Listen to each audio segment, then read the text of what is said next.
Psalms 8 was focusing on creation.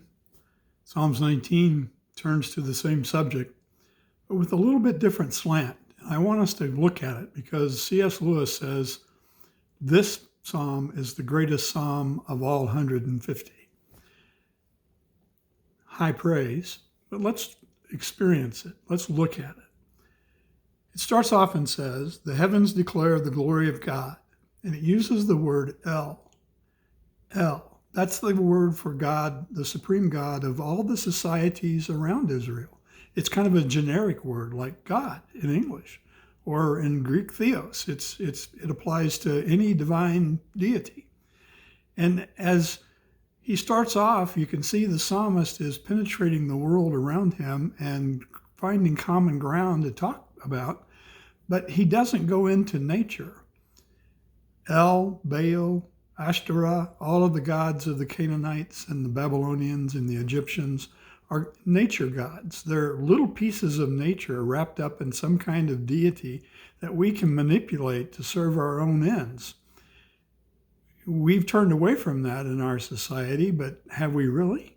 I mean, don't we use science technology to try to manipulate nature for our own abundance? And how's that working for us? I mean, are we really getting what we thought we would get, or are we getting side effects that are poisonous and destructive? I think you don't mess around with nature. In fact, Hebrew doesn't even have a word for nature as a force. They talk about creation, the work of his hands. So that's the second verse.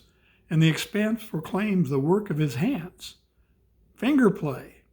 Day after day, they pour forth speech. Night after night, they communicate knowledge.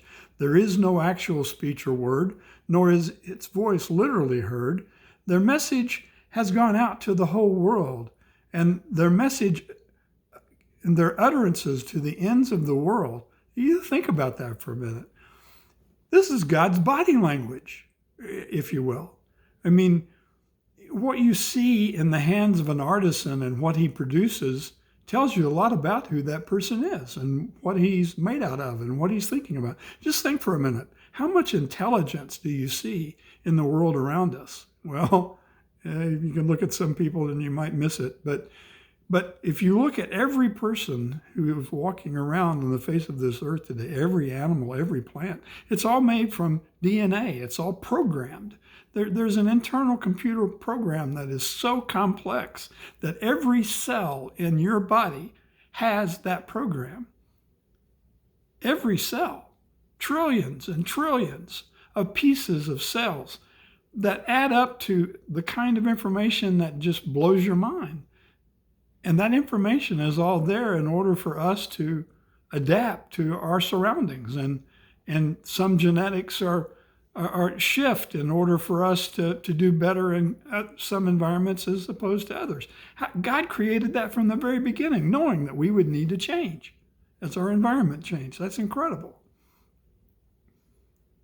8 words: declare, proclaim, speech, communicate, speech, word, voice, message, utterances.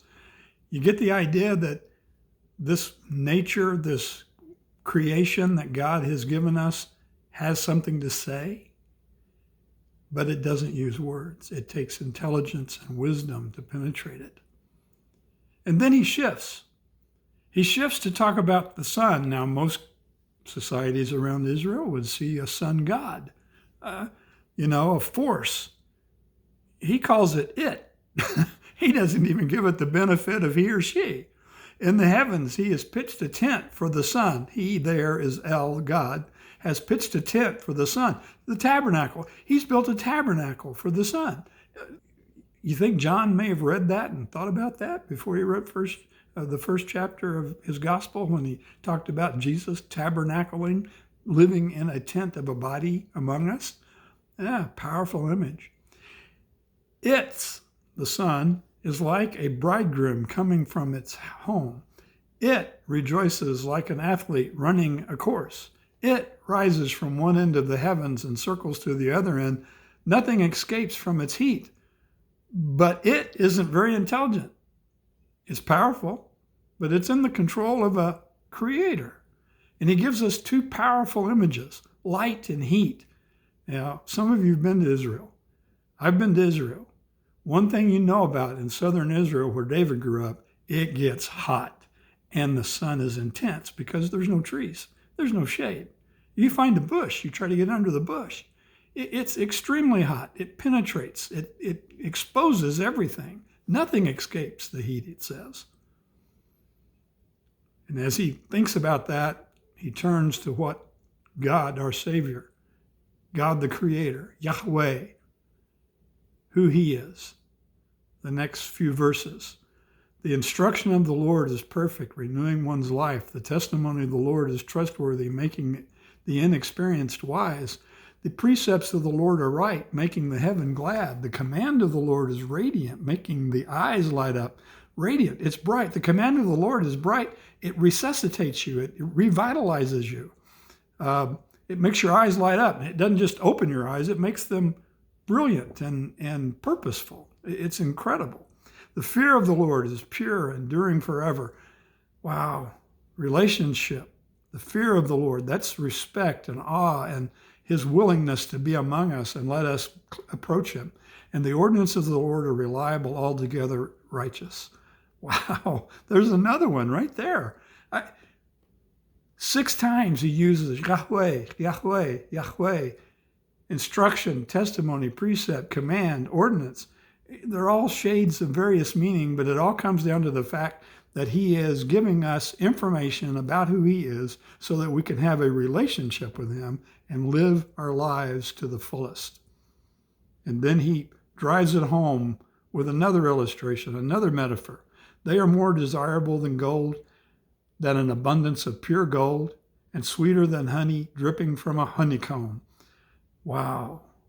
Abundance, honeycomb, more gold than you can count or carry. In addition, your servants is warned by them. In keeping them, there is an abundant reward and discipline. Not only abundance, but discipline. It keeps us straight. It keeps us being able to handle ourselves. Why do we need that? The next verses. Who can discern his own errors? One of my sons, when he was growing up, I'd tell him to be careful with X, Y, or Z. And he'd look at me and say, "Oh, Dad, I'm not going to have an accident." And I always look back at him and I said, "Oh, so you plan your accidents." And he'd just go, "Oh, Dad." Well, you see, we do not discern our own errors, or we wouldn't make them. If we knew they were a mistake, we wouldn't do it most of the time. Sometimes we just go ahead and do it, but most of the time we would avoid it. And his solution, Lord, forgive my hidden faults.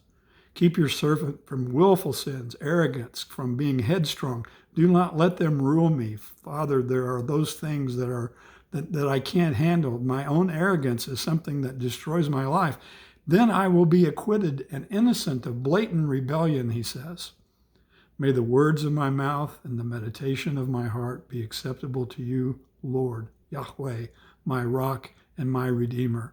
Wow, that's how the light from the Torah, the instruction of God, the willingness to tell us who we are, why we were made the way we were made, and what the purpose of life is, and all of those things is so important for us to understand because it's all wrapped up in a redeemer.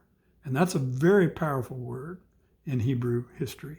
The whole book of Ruth is written around the idea of the redeemer. The redeemer is your kinsman who's wealthy, who has the obligation to buy you out of slavery. No wonder Jesus talks about our great redeemer, and he becomes our great redeemer. He buys us out of slavery.